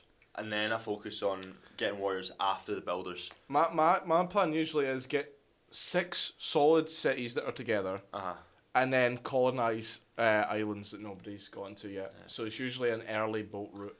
Yeah. Go scrap islands, or rush religion and just become financially incredibly stable. The problem with that, right, when I started Civ, every game I was a brute strength kind of person. Yeah. Right? So I would, when I first started playing Civ, this was one of my downfalls. I always just went for warriors. And then very quickly they became outdated, and I had no builders, no nothing, running low on food, running low on like entertainment. So I was finished with it before I started. I mean, do you want to talk about the look thing? Yeah, and this is bad as well, because it was, instead of me and Ross having a fight, it was Ross and my boyfriend having a fight. But I was right. Ross was so right. It was beautiful. Go on. So we all had our own Look, I little hope you're turns. listening. So there was this one big continent. Yeah. It was me, Ross, and this other an AI civilization. And then there was other continents and stuff, but there was mainly like this one little island thing. And Luke had the island, and he was like, "Bro, I'm so happy just being on myself in this little island. It's chill." And so eventually we all banded together like, we want rid of this AI. Let's get her going, because she declared war on Ross, I think. I'd like to point out, I depleted my entire army fighting this AI. That is an important factor to this. We all banded together. I see where this is going. We all banded together. Luke brought a couple units. He did do stuff. Not a lot. He did do stuff. Me and you sent in our armies. We cleaned up, and pretty much the agreement was, I get the north half of the island, Ross gets the south half. Luke gets, I think, maybe like 1 city out of all of that. Because he said he was happy being alone. And pretty much, Ross got nothing, and Luke got all of the cities in the south. and Ross tried to get them back, and Luke was like, "Nuh-uh, mine." And then he argued it, and I'm like, bro! I'm sorry, but if somebody just goes, nah, you can't come back from that.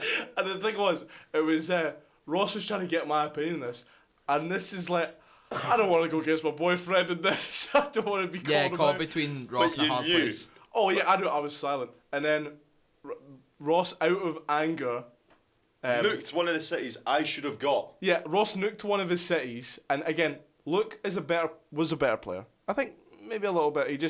Because he focused on builders a lot. So Luke was ahead in tech, and so he had more nukes than what Ross did. So Ross really had the 1 nuke, nuked his city, then Luke nuked. Like half Luke of what I had. nuked pretty much majority of his cities, completely destroying him. And it was like, Ross, you stop that. And Ross just was devastated. Bro, I was going to beat him. I was just getting beat. Like, I was chilling. I got all the cities I wanted. Nah, I don't. I got the capital too. That was in the north. You know how you know that time that you bet me in Civ for that war? Yeah. Anger was either the same or more.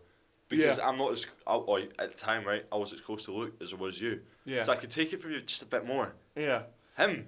At this point. I guess another thing was in the scenario, you had like this. You were just controlling someone. This wasn't like stuff that you had built, something you'd been working towards. Yeah.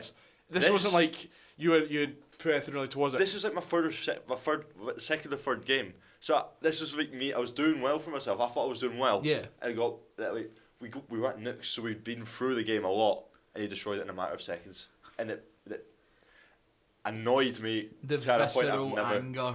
I was close to breaking my monitor. I actually was. But us three should definitely play Civ. Yeah. Oh, definitely. Actually, I would it'd be be so so, good. down for that. Now that I know how to play, I actually want to play more. I've told you this before. Yeah. I want to play Civ more now that I know how to play. Oh, it's Civ 5 or Civ 6? 6 for me, because I've only got 6. I could do both. I can buy So, both. I can also do that. I mean, I think fair enough. I think it's sort of like that thing where like you can look at a movie that's like Cocaine Bear or something, and you can just appreciate it for what it is. Oh, Artistically, it's not high art, whatever. There's objectively better movies, but that's funner than them. My opinion is that Civ 5, from an objective standpoint, is probably a better worked game than Civ 6. See, However, Civ 6 is my preferred one. It just brings me more joy. That's fair. It just comes together, I think, nicer to me. But Civ 5 is probably the better general game. So I'd be down to play either. I miss playing it. Yeah, it's so good. So good. And Luke's dad, shout out Neil. Oh, so we get the name now. Yeah. So he had played Civ 5 for 20 hours like years ago or something. And then, so we got him to play it, and it was so sad because me and Luke were doing well for ourselves. We dealt with the barbarians and all that, and it was just every like turn, his dad was just going, "Oh man, barbarians just took my builders. I've got nothing, man. I was just no point, man. I've got nothing." And I would say for the first 100 turns, he was destroyed by barbarians so vigorously. It was so tragic. Yeah. But he did enjoy himself, which was quite nice. That's always the aim of it, isn't it? Everyone just wants to have a little bit of fun. Sounds like he enjoyed himself more than I did. Yeah. Civ is a very enjoyable game. I love Civ so much. It's one of those where it's just you sit, you can do it podcast style. Yeah. Like this, you can just sit on a Take call. your time. You're not forced to make any instant moves. And you sit, you talk about whatever whilst you're doing it, and eventually somebody cries. So No, I had reason. it was a pretty brutal reason. I had reason for both times actually, and it was both for the same couple. I can lump us together. Yes, I can. I learnt my lesson after the first one. I don't think Luke was ever nice to you. The Civ power couple. Mate, even just talking about it, the palms are a little bit sweaty, just build of anger inside of me. Like, honestly. These weak arms are heavy. Oh man, it's a bit hot in here, isn't it? Actually, it was a bit hard. It is. What do you guys think? Put on a couple of songs, have a bit of a break, and then come back? Got any suggestions for what songs we should throw on? Well, I was going to say it depends what time we're at, if the system's going to tick over to the autoplay, but I think we're fine. Yeah. As long as we keep it on assist, we should be fine. Do you know what? We'll throw in Oasis, because we always do that. Oh, Oasis always a shout. Yeah. That song's perfect for you. Yeah, Ross, you'll hear it. Alright, we'll be back. What I will say is don't hit auto, because it will just play the next playlist. Oh, true. It's just skip to next item, isn't it? Just down at the bottom. I shouldn't be talking about these general terms while live on there, really. I should be a bit more professional on this. Trying to go for, the golden star. Press the play button. Alright, man. Down the Jesus. bottom. I'm trying my best here. Hello, everyone. Welcome back. Sorry for some minor technical issues there, just at the start of that first song. Would it be Radio Cali if there wasn't technical issues? Damn right. We hope you enjoyed those 3 songs. Santana being my personal favourite. I love Santana. Anyway, let's get back into it. Yep. We're going to talk about movies. Yeah. Okay. I like my movies. Yep. Ross, you like your movies? I'm a big fan, yes. I can be partial to a movie or two. Absolutely. I'm right. Ross, we'll start with you then. Yeah. Any movies recently that you have seen? There's 2 actually, just remember the one literally just there. So the first one, as I already mentioned to you previously, Bob Marley, One Love, seen that. It's not the best. Obviously, it's good hearing the songs and all that. I like Bob Marley's music. I'm a good fan of reggae. Yeah. But the movie itself was very rinse and repeat. It was recording song, performing song on stage, then someone either try to kill him or fight him backstage, like And 3 times over for the movie.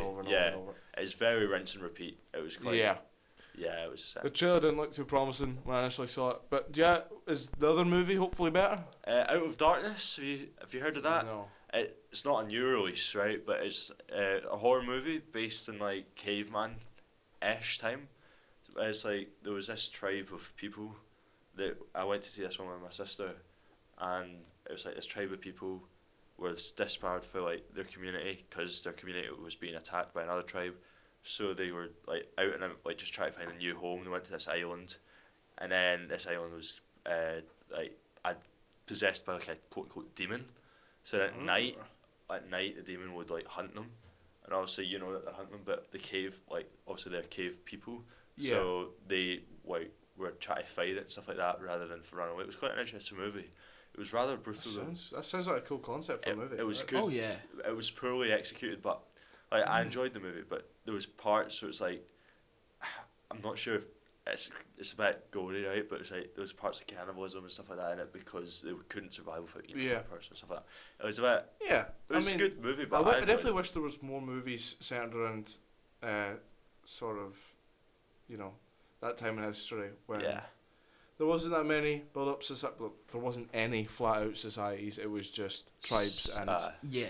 just seeing how people operated. I mean, especially I love it because there was one thing I did see about it. It was because people have this sort of idea that cavemen were just throw spear or dumb, pretty much just dumb, lack of emotion, but they are biologically us. Yes. So it was nice seeing there was one thing where it was actually a video on what cavemen and cavewomen did with disabled people. Right. And it turns out there was actually quite a lot of stories where they would have like a child and it's disabled, and so they can't walk or they have some sort of malformation, and they actually check the skeleton of the child, and it has like cavities in all of its teeth because the parents had been feeding the child so many like treats to keep it happy, like to keep them going and all that, because obviously cavities in caveman times is so rare. So like their kid was just getting fed dates all the time, getting spoiled pretty much, and there was actually a lot of things about how in caveman times they did bury the dead usually, but at least in some more formed together groups they definitely buried the dead. And when it came to disabled people, a lot of the time they got this very lavish sort of big remembrance of themselves with all their items that was personal to them laid out in sort of like tribal mementos put into there. So it's really nice. I'd love to actually see something more about like a group of cavemen back in that time. Yeah. And how they operated, and just showing that they're not so, caveman brains. Yeah, and I mean, you were saying it was quite gory with like the likes of the cannibalism and that. Oh yeah. I like films that bring that in though. It brings it more real to life in terms of what life was like for them. Oh, absolutely. Instead of, as you say, this idea that we've got of cavemen where it's very much just they were hit wood, stick. Yeah. They were very simplistic beings. They weren't. Because I mean, our ancestors, you can't be that simplistic and then through time become as advanced as we have. I mean, who'd have thought back in those days that we would ever be able to do something like this? Let's be honest. Who'd have thought we'd be able to talk to someone on the other side of the planet in a matter of a text? They would be completely dumbfounded by the idea of underwater cables. Maybe just cable in general. True. Yeah. Oh man. Oh, yeah. I love caveman and stuff. The little stories, obviously the sad part is there's so few stories about that time because it's just how all do you you can know go off stories is like that? bones and some tools. Yeah. So you can't really form a story out of that. It was actually just when you're bringing up kind of in the past, like that idea of like we don't really know what happened in those times. It was actually one of my friends was talking to us over the weekend about how they went down a deep dive online about how the Bronze Age ended, because it just seemed to just end. Oh, I love that so much. But it ended at like different points around the world, and there was no rhyme nor reason to it. That was I've watched like hour-long video, like so many video essays on the Bronze Age collapse. It's such a good thing. I haven't even thought about that. That's actually quite an interesting topic. Would you say that's your Roman Empire? It might be, do you know much about it? It's not something that I've looked at extensively. Obviously, I do have a history background, but it was more wartime that I studied. Although it is something that does pique my interest. Yeah. So I think it's roughly between, I can't remember exactly, it's between 1000 and 2000 BC. You had all these civilizations in Mesopotamia, modern day, the Middle East, pretty much, where Iran, Syria, and all that would be. And so you had the Sumerians, the Assyrians, you had, I think, Proto-Greeks, or whatever you'd call them. And pretty much everything was going good. Obviously, there was still war, still grief in the world. Everything's not chirpy, but there was trade, everything was open, civilization was moving forward, cities were growing, more people were being born, everything was going well. And then, what historians think happened was like 100 bad things all happened at once, and within a matter of about 100 years, every single one of those civilizations was gone. Yeah. And there was no more civilizations on planet. For some reason. Like, those were the main ones. Obviously, you had some like, I think, one or two in the Americas, and then Indus River civilization in India. But with those civilizations, and this was the weirdest part. So, I think it was, like, famine, strife, bad political power, general uprising. But the one really weird thing was the sea peoples. This was the strangest thing. So all at once, across the Middle East, Yeah. they were invaded, all of the empires, by these sea people who came in boats. Nobody knew where they're from. They were multicultural, so there was like black people, white people. They spoke different languages. They all came together in these boats, and they ransacked every single civilization. Like, so obviously there was the Egyptians at that time as well. The Egyptians being probably the most powerful armies. And there is hieroglyphs about when these sea people marched down to the Egyptians and just destroyed them. And then they ransacked everything, left, and was never heard from again. I think that's where we get the story of Atlantis from. Yeah, that's where people... Well, I think... Yeah, because it parts into, I think, Plato's... It was like Plato heard it from someone about a lost civilization that was flooded. And again, it just fit well that these sea peoples... Because it is so strange. Yeah. I think the strangest part is how skilled they were at fighting. It wasn't like these were a couple pirates and a couple boats coming out. They were destroying armies of the biggest civilizations in the world easily, and they were ransacking everything. Like, could you imagine if that happened today? Yeah. Especially at that time, it's so scary because you know so little of the world. You sort of know your empire, the surrounding empires, that's it. If you're based in Mesopotamia, you might know the Indus River civilization, you might know the Egyptian, but you're not going to know kind of the Chinese tribes. Yeah. And it was so like... I don't know how to describe it. It's just so strange how it swept all of them so fast. Yeah. And it was really cool to look at. And like, obviously Vikings come along 1,000 or 2,000 years later and do the same thing to Northern Europe. But that was to a pretty underdeveloped Northern Europe. Yeah.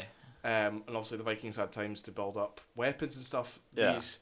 These sea peoples, they came out of nowhere. They just wrecked the place.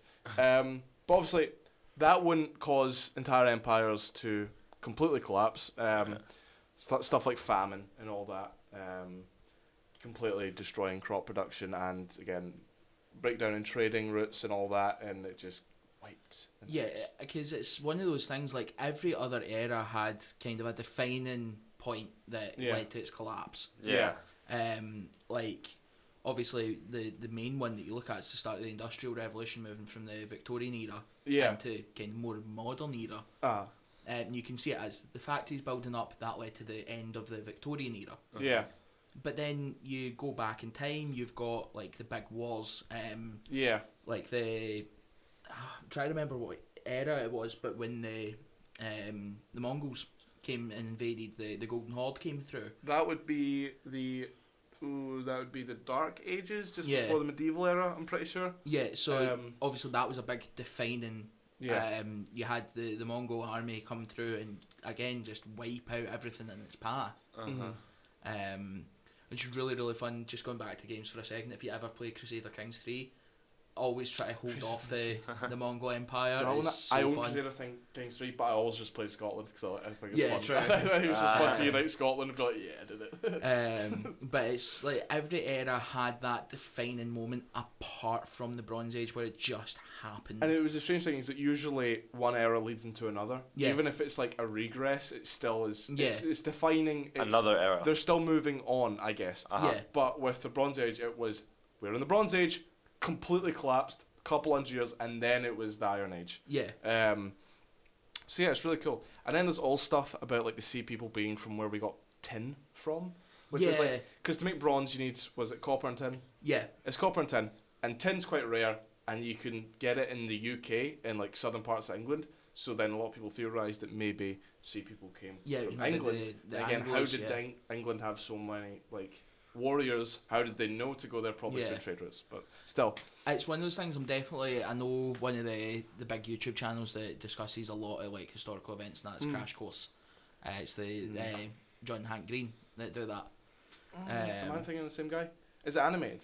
Yeah, well, sort of. Yeah, yeah. You've got like animated bits, but it's mainly John Green discussing that. Yeah.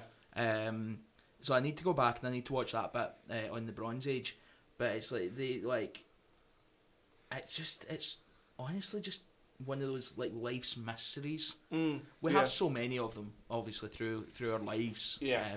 Why did this certain thing happen? What would happen if one thing changed? Butterfly effect and all that. Yeah. But I don't think that there was anything that could have changed about that apart from bad things not happen. Basically, the 4 horsemen of the apocalypse descended at once.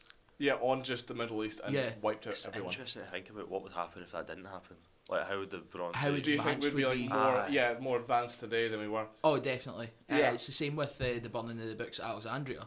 Oh yeah, If those books hadn't been burnt, how so far much advanced would we knowledge be? that, yeah. I mean that's one cool thing. Is just again think about the sea peoples and all that. It's just like how did they put an attack at such a scale, like pre-Roman Empire, Yeah. where the Mediterranean would have been fully mapped out and you would have been able to see everything very clearly. These are people coming from distant lands and instantly know where everything is and where to strike and where to go to next. So yeah, it's really cool stuff. Again, that period in history is strange. Yeah, it's I think once I start researching it, it's definitely going to become one of my favourite eras of history. Yeah, and I think it's also really cool is that because obviously there was so I think 1 or 2 civilizations in India and then 1 or 2 in the Americas, and at roughly the same time those didn't fully collapse but they did regress for some reason. So it probably was something to do with the Earth. Maybe there was a large volcanic eruption and it could have plunged been, the Earth into a sort of a slight snow. like period. a nuclear winter is what we know it as today. That sort of idea. Because I know with the explosion of Krakatoa in the 1800s, that sort of had that effect that it dropped world temperatures by a good couple of degrees. I mean, like usually where those volcanoes do come from, which is Indonesia, Japan, those areas were not built up enough to where records would have been able to be kept. Of that. And if it's big enough, people wouldn't have lived to put records down of that. Yeah. And again, if you just have like this guy in a cave drawing a volcano exploding, you're not going to really treat it as anything special. Yeah, you might think that's just a general one. Happens all the time. So yeah, just one big those, and then again the famine. I think a bit of like plague went through there as well. Yeah, it just for some reason everything went wrong and it wiped them all out. Yeah, and then a couple hundred years later, everything came back, and then straight up humanity never did it again. That was one of the worries that a lot of people had 4 years ago, start of COVID, was is that sort of thing going to happen where it's this one illness leads to the collapse of civilization, as there was 100 years beforehand with the Spanish flu. Then 100 years after that. Yeah, obviously there is that running theme of every 100 years around the 14th year of the century.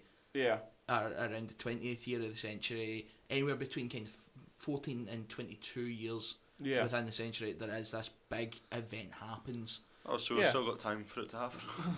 No, we've had ours. We're in 2024 now, my brother. Oh, we've had COVID. We're through COVID, kind of. It's still about please stay safe, people. But I mean, I know it's a meme. It's like, oh, my Roman Empire and all that. Yeah. To take the mick out of people who are like so beloved of the Roman Empire, but it is just so cool. It is pretty cool. It's so cool, and it is sort of like.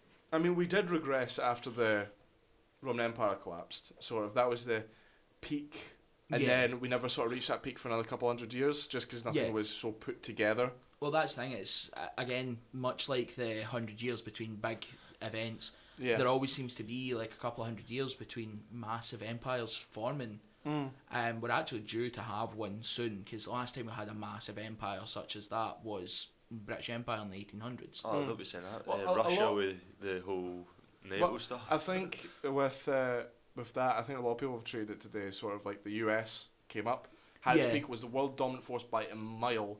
Like, a lot of people try and conflate the Cold War like they were on par. Give it like a decade, the US would have probably beaten them. In terms of technology and in terms of basically like finances, and that America was on top. In terms of like having like those around them under their influence, having their spheres of influence, that was very split, because you did have the capitalist world and the communist world. The problem with that was that it was always not going to end too well when especially when Russia applied that. Soviet Union, not Russia, but Soviet Union applied so much pressure to the people. It was always just going to fracture at some point. That's one of the key things I learned about when I was in Berlin. Obviously, that was the city that was split by the wall. That was the kind of the key battleground between East and West back in the day, and it was just interesting to see kind of what was going on during those days, because you had the West that was very metropolitan. It was, as we would know our cities today, you can go out, you can have your lunch, You can have dinner, grab drinks, go and see a show. Yeah. That was the West, and then the East didn't have that as such. They did have their own entertainment and so, but it just wasn't. It was very government controlled at the time. Yeah. To the point, well, obviously the Stasi are still well feared to this day. The Stasi were up there with the KGB in terms of like the worst secret police force that they had during those times. And that's why the wall had to go up, was because there was that many people defecting from east to west. Yeah. But man, history is such a good thing to just go into, because it's so one of the expansive, and it's just one of the reasons I'm glad that I studied it when I was here. As a student all those years ago. I'm acting like it was ages ago. I graduated 4 years ago this June, so like it's not that far back. But then it feels far back to me, because obviously I'm not even through my second trimester of year one. As somebody who, well, I mean, it does kind of come to that point where I'm now going to be like 4 years of uni, 4 years out of uni. But no, definitely history was one of the best topics. I think when I was here, it was mainly about the war, but there was other topics that were available. Like I know one of the lecturers, Una, carried out a module that was all about Irish history. I was very interested in that one. Unfortunately, because it clashed with politics modules, I wasn't able to take it. I would have loved to have done that one though, because I find Irish history is very fascinating, especially like, let's be honest, we're in Scotland. A lot of us are descended from the Irish that have had to move over during the potato famine, or my grand's family did, I'm pretty sure. My grand's family as well. I worked it out the other day. I am probably about 3/4 of my heritage descended from the Irish. I think I'd be pretty similar to you in that sense. I think most people are. Mine's is like 3/4 Scotland. Mine's 3/4 Irish heritage. Some in the north, some in the Republic, and then I've got like a quarter in my dad, like half on my dad's side that was just they were just up in the Highlands for a bit. They were in Banff. Like, way to ruin the party. That's one thing that I kind of dislike about Scottish history, and even Irish history too. Right.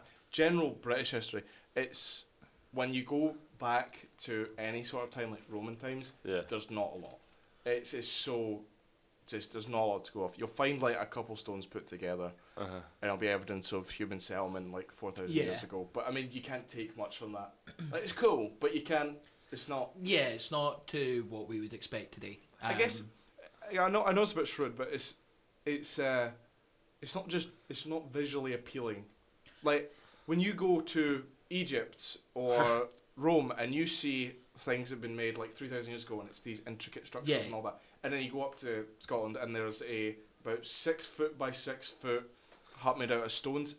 It's just not as eye-catching. Yeah, when you go from seeing the likes of the pyramids and the Sphinx, or the Colosseum in Rome, the Leaning Tower of Pisa and such, like all those kind of big, grand monuments to time. Yeah. And then you come back here, we've got some crumbling castles. It's just, it doesn't catch the eye as much. It doesn't hit the same. But then what we lack in that, we do make up in natural beauty in Scotland, let's be honest. True, Scotland, very beautiful country. Scotland in 2022, I believe, was voted most beautiful country. Yeah, I believe Europe, it was. I think it was. I think it's just full total, mate. Yeah, if you usually win stuff like that. If you've ever got a chance as well, I did it once during COVID times actually. Yeah. Me and one of my friends took the train up to Fort William. Right. From Glasgow, and it's up there with one of the most scenic routes in the world. It's up there competing against like the Trans-Siberian like railway. Right. It's like most scenic routes. Yeah. Don't get me wrong, you will be terrified at points because like the people at home listening can't see this, but it's like the train track is like right on the edge of like a massive drop. Yeah. So you're a bit terrified of that, but that adds to it. That's the experience. It's a danger, isn't it? Yeah. So, oh man, yeah. That would be quite cool, to be fair. I think as well, like the tickets aren't that expensive, especially obviously being younger guys yourselves. Young Scot. Well, you've got the Young Scot. You get a third off. You get a third off of your Young Scot. Once you are kind of past using the Young Scot card, you've got the rail cards you can get for £30 a year, which I think is a cracking deal. Yeah. I mean, I still use a rail card to this day. Yeah, fair enough. Because although you're paying an upfront cost of £30, what you then save, you're getting a third off. So say, I think the reason that I got mine originally was myself and my girlfriend were heading up to Aberdeen. Yeah. And basically that saved me £30. So it's paid for itself. Yeah. See, it's a 4 hour. I'm looking at it in ScotRail for those listening in. For Glasgow Central to Fort William, it's a 4 hour train ride. It's £22. Yeah, it's That's really pretty good. good. That's actually decent. That's really good. For that distance. Yeah. And I mean, when we went up, my friend had friends that were staying in Fort William at the time, so we met up with them. We saw the local sites, bars, and then she decided to stay overnight. I came back down that night because I was working the next day, so I had like an 8 hour round trip, 10 hours by the time I had done from where I stay to Glasgow. Yeah, true. It was like a 10 hour round trip for one day, but it's so worth it. Aye. Especially because you will at one point pass, I think it's Karua, which if you've ever watched Trainspotting, Yes, the scene, it's being Scottish. Yeah. That's where that scene is filmed. Oh, right, okay. Good. So kind of getting to see that as well. There is absolutely nothing about, but when you know the history of that scene. That's one thing you mentioned that I really want to do in my lifetime. Obviously, until the thing is over, the Trans-Siberian Railway would be so cool. Yeah, I would love to do all the way from like Moscow to Vladivostok would be very good. Even obviously if things were different with current events, being able to take it from Moscow all the way to Seoul would be quite something. Yeah.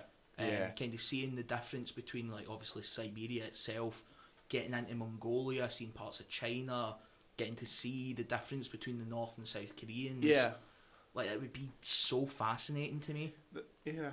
I mean that's actually, you just mentioned again the Mongols there. They're always so weird to me.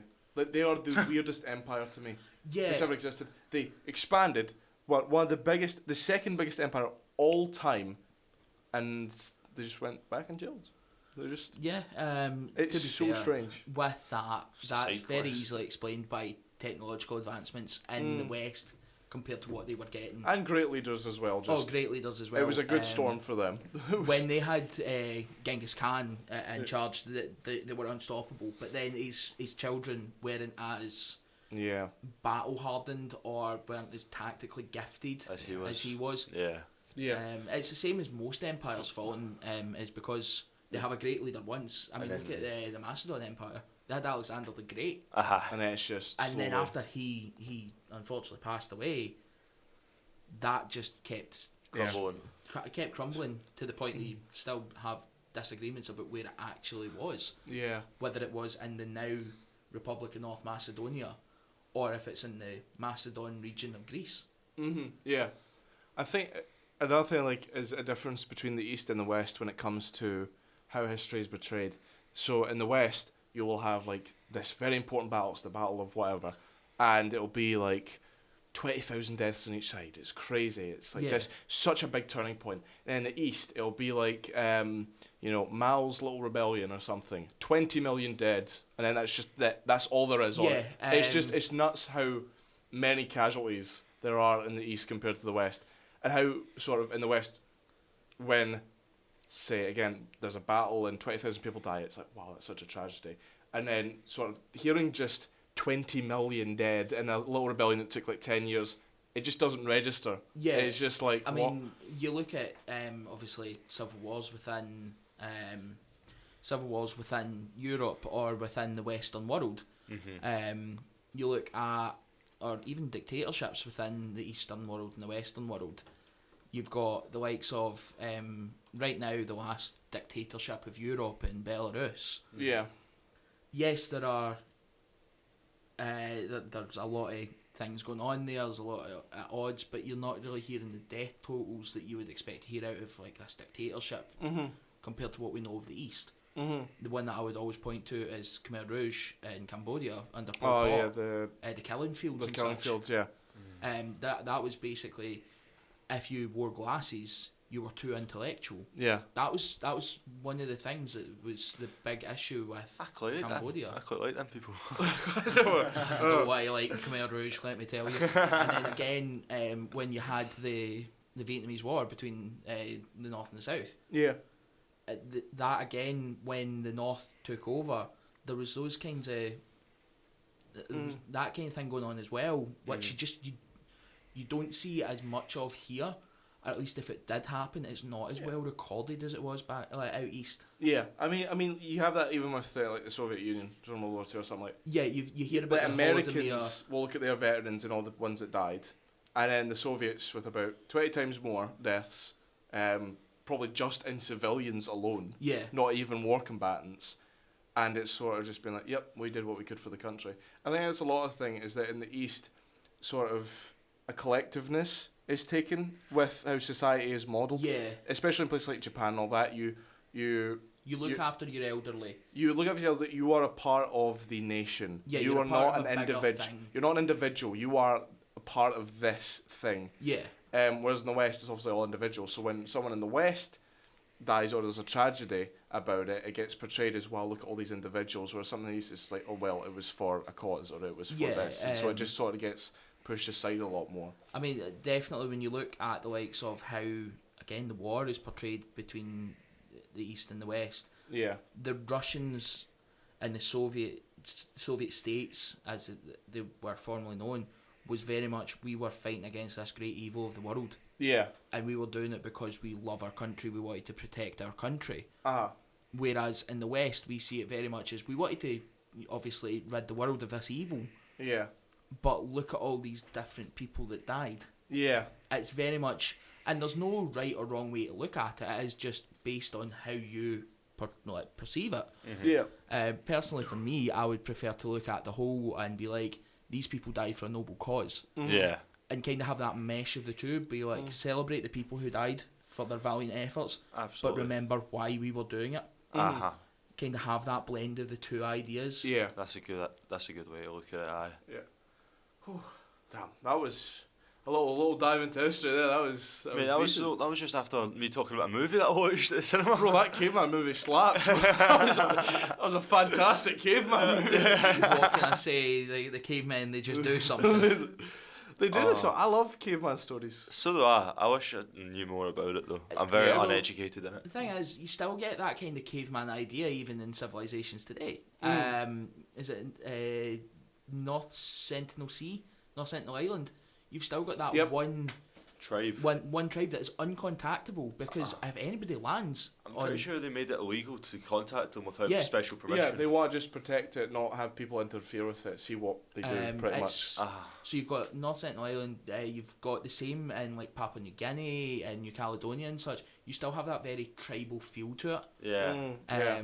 Although, again, it's not tribes as we knew them back in the day, where it's, they've all got their spears and everything. Like, they're very confined as well, because obviously North Sentinel Island, it's like a mile across or something. Yeah. It's a really small patch of land. Yeah. So it's not like we're able to see the sort of development that we would have done when they were expanded. Actual land, yeah. Yeah. So touch on the movies again. So you saw those two. Yeah. Much preferred Caveman. Absolutely. Any movies you've seen recently? I was actually out on Saturday there watching The Iron Claw. I don't know if you are wrestling fans at all. Yep, that's a wrestling movie, yeah. Yeah, that's the Three Brothers or something. The Five Brothers. Oh, five, Jesus. No, Four Brothers. It's the Von Erich family. One of the most famed wrestling families of all time. Up there with the McMahons. Is it an actual real story? Yes. Oh, I didn't know that. I thought it was like just a story about general wrestling families. No. It's parts of it are dramatised. Of course it is. It's a movie. Yeah. But the vast majority of it is the truth. You did have these brothers that were pushed to their limits by their father. Right. Who their father never won the championship. He wanted his sons to go on and win this championship. Yeah. And then the pressure that was put on the brothers by the father, and then just society in general, because they were massive celebrities in the Texan scene. Yeah. That pressure pushed them too far. And then you had one of the brothers that didn't even want to get into wrestling. He was a musician. Yeah. But then when Kerry Von Erich unfortunately lost his foot in a motorcycle accident, he had to step up to kind of fill that void. Yeah. And basically his first match, he injured his shoulder and went into toxic shock. Right. And because the surgery needed to carry that out, he did lose a lot of his functions. And unfortunately, the only way he saw to get out of feeling that way was suicide. 2 of them died by suicide. Jesus. 2 died by suicide. One of them died due to a perforated intestine whilst they were on tour in Japan. They were feeling unwell before it. Didn't really get it checked out or anything. Like they were vomiting blood. That should have been a telltale sign that something was wrong. He ignored it and went to Japan to do his tour before his big title match, and that was it. Jesus.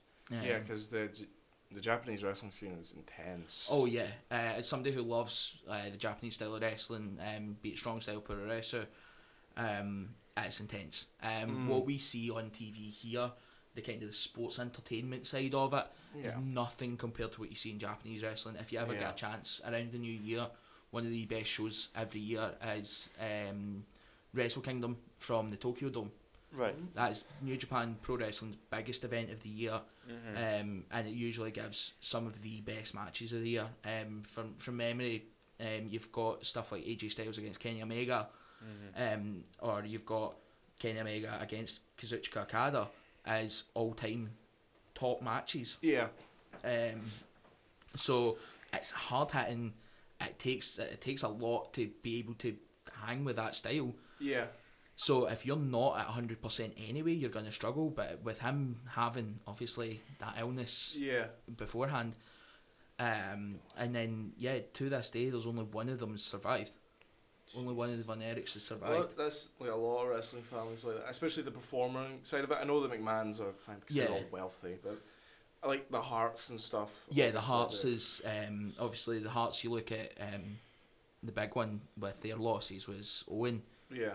Who it was just a freak accident for him. When he was portraying Blue Blazer of all characters, where it was a malfunction with his entrance setup, led to him just plummeting.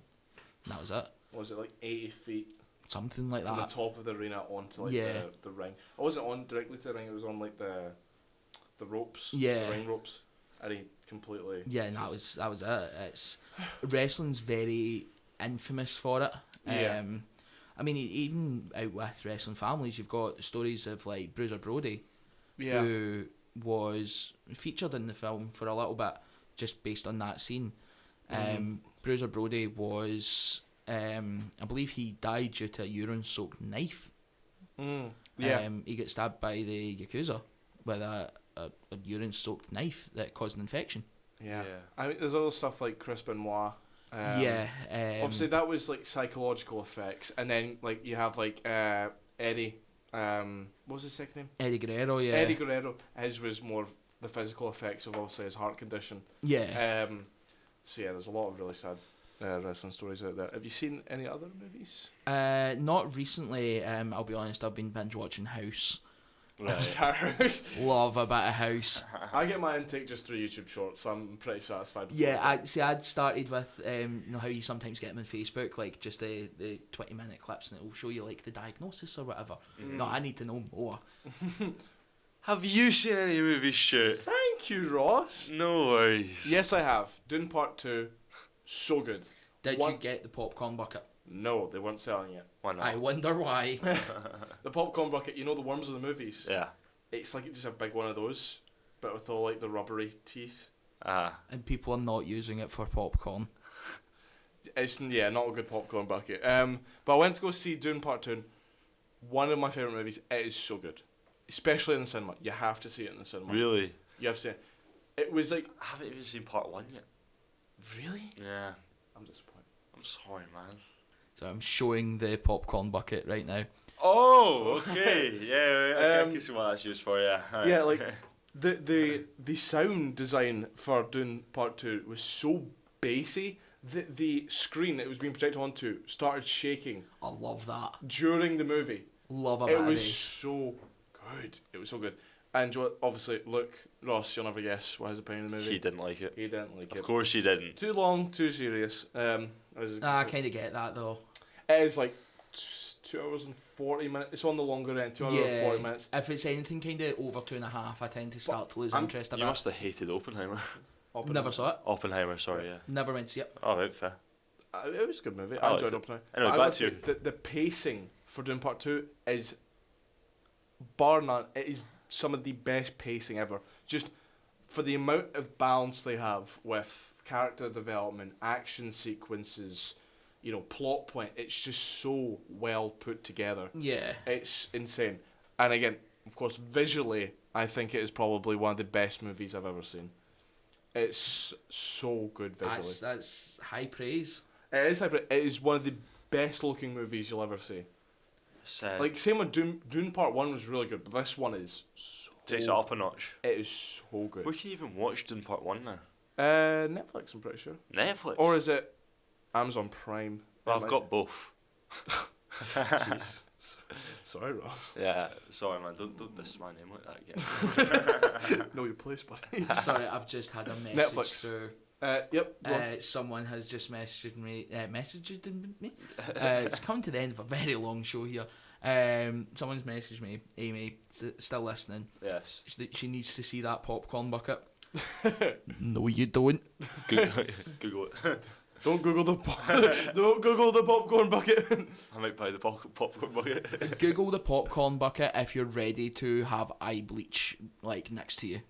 Don't turn off safe search. Don't do it. Don't do it. Yeah. It's quite something. You're gonna get hot butter with that. Oh, Ross. Not hot butter. Oh, Jesus, man. Alright. On that note, No. we know where he's going after this show. Showcase? Anyone? Why was my popcorn salty, Ross? Oh no! Boys, come on, we've done so well here. Anyway, moving on from the popcorn bucket. Dune Part 2, almost signed. Actually, such an amazing film. It's so good.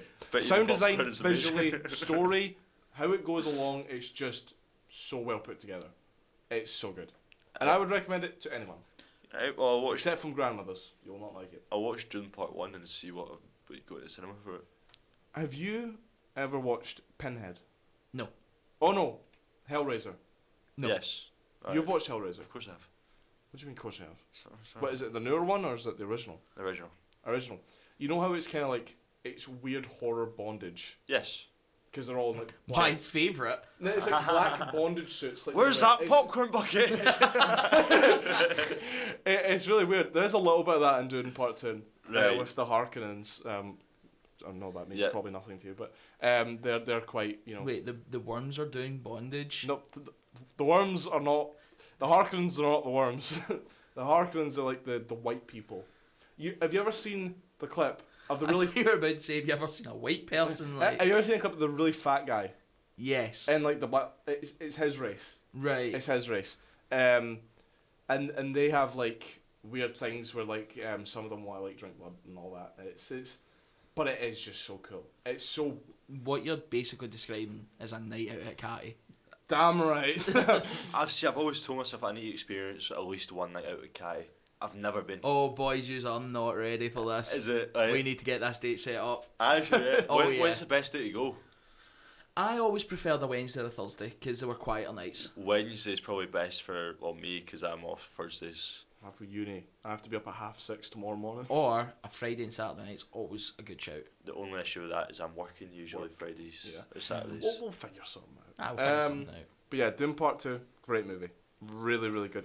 It goes that kind of scale and delivers on it. Like, really? So well. It's like, it shows you so much and everything clicks together and makes sense. It's really Oh, well that's done. what you want. Aye. Yeah, especially because, especially annoying watching if it doesn't Dune do Part 1, Dune Part 1 was a bit scramblehead. Like, you watched it and you're like, okay, what the hell is like Bene Gesserit and these, what's Al Shalud and all that. But the Dune Part 2, it brings it all together so nice. Anyway, I'm going to stop ranting about Dune Part 2 as we are reaching the end of the show. Thank you everyone for listening along so far. Thank well, you. not so far, you're leaving. Yeah. No, they might stay, but we're leaving. Aye. Yeah, I'm going to find you a little song. Ross, could you tell them where they could find us, even though I've mentioned it like 17 times? So radiocali.com for listening in, and then Instagram is also RNS Radio, and the TikTok is RNS Radio too. give us a follow so you can see Stuart get absolutely clobbered by a bin every week. Boys getting rattled. It's so good. Would recommend. That bin is living rent free in his head. Would recommend watching. I'm just hitting like the ice hockey bingo card at this point. Aye. What else have I got to mention? Rattled, something about being obsessed, and hope this helps. Yeah. You can also see him following in ice skates. So yeah, that's good. The TikTok. Yeah. And if you want to follow me for whatever reason, I tweet about 21 pilots in ice hockey. What an eclectic mix. Absolutely. If you haven't listened to the new 21 Pilots song yet, listen to it. Overcompensate. Fantastic song. Mm-hmm. You can catch me on Twitter at AnthonyR945. Smashing. Well, we'll see you all next week. Goodbye. Bye-bye.